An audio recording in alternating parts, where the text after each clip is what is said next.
in its drafting as well.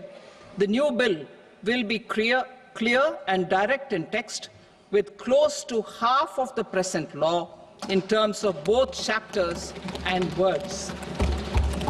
It will be simple to understand for taxpayers and tax administrators, leading to tax certainty and reduced litigation. Reforms, however, are not a destination. They are means to achieve good governance for our people and economy. Providing good governance primarily involves being responsive. The Tirukkural captures this in verse 542, which reads, "Vaanokki vaazhum ulagallam, mannavan kol nokki vaazhum kudi," meaning, just as the living beings live expecting rains, citizens live expecting good governance.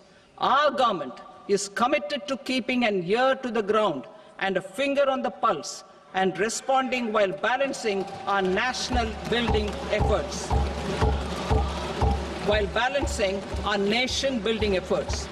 The following measures will detail just how our government will, under the guidance of PM Modi, has taken steps to understand and address. I repeat that sentence, sir.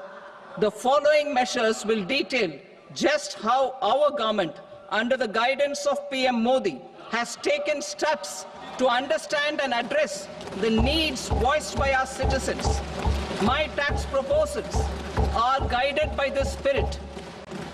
The objectives of my proposals are as follows: personal income tax reforms with special focus on middle class, rationalization of TDS and TCS for easing difficulties, encouraging voluntary compliance, reducing compliance burden, ease of doing business, employment and investment.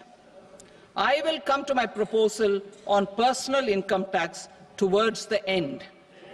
TDS and TCS, rationalization for easing difficulties. I propose to rationalize tax deduction at source, TDS, by reducing the number of rates and thresholds above which TDS is deducted.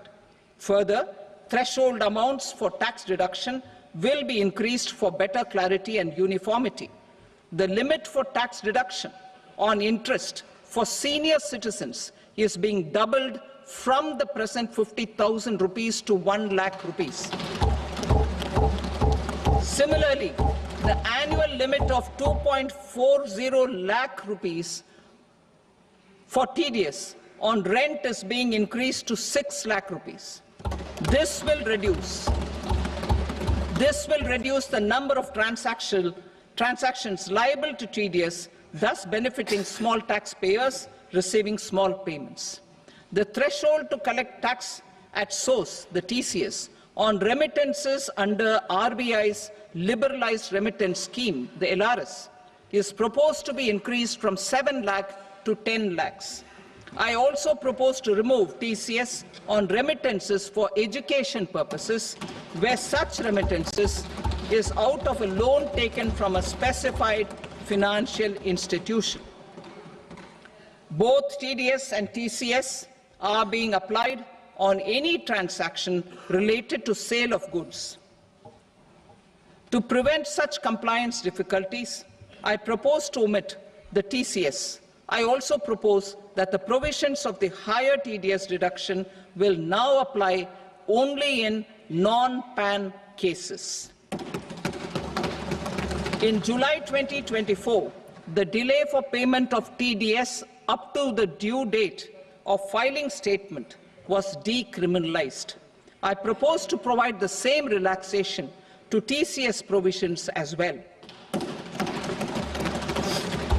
The government under the leadership of Prime Minister Modi believes in Sabka Saath, Sabka Vikas, Sabka Vishwas and Sabka Prayas.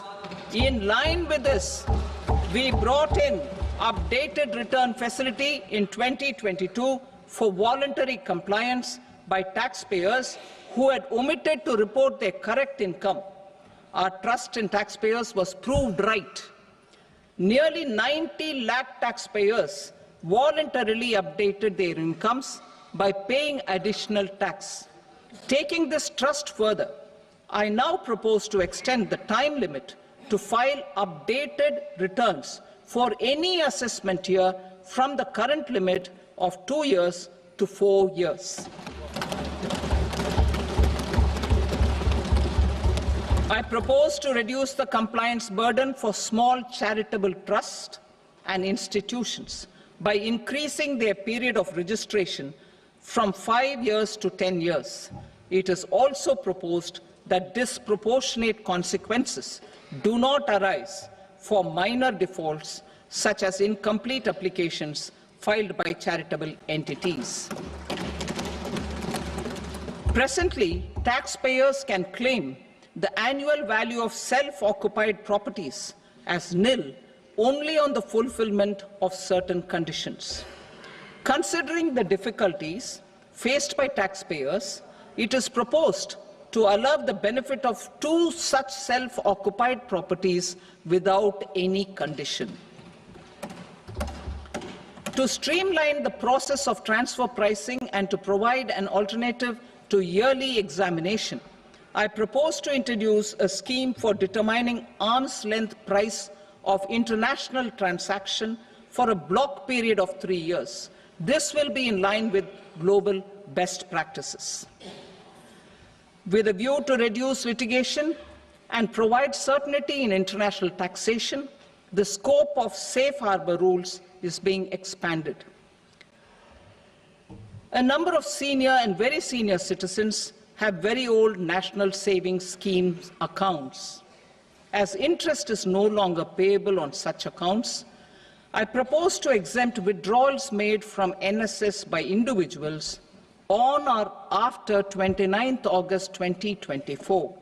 I am also proposing to allow similar treatment to NPS Vatsalya accounts as is available to normal NPS accounts subject to overall limits.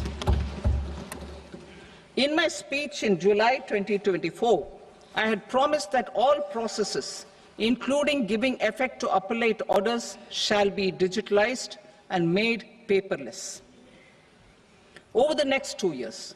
So I'm happy to announce that digitalization is being made operational now. In July 2024, we brought in the Vivad Se Vishwas scheme to resolve income tax disputes pending in appeal. The scheme has received a great response, with nearly 33,000 taxpayers having availed of the scheme to settle their disputes.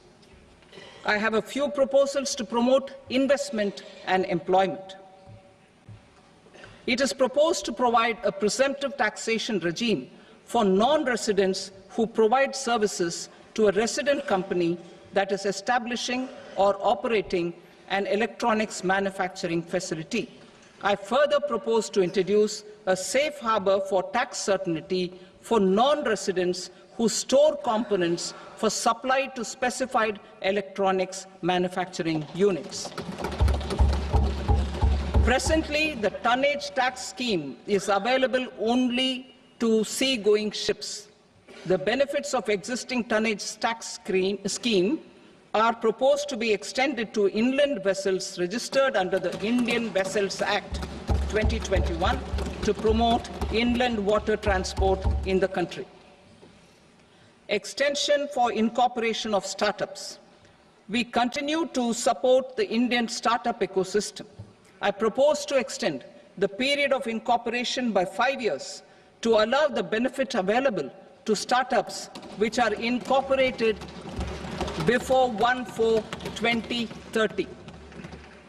In order to attract and promote additional activities in the IFSC, I am inter alia proposing specific benefits to ship leasing units, insurance offices, and treasury centers of global companies which are set up in IFSC.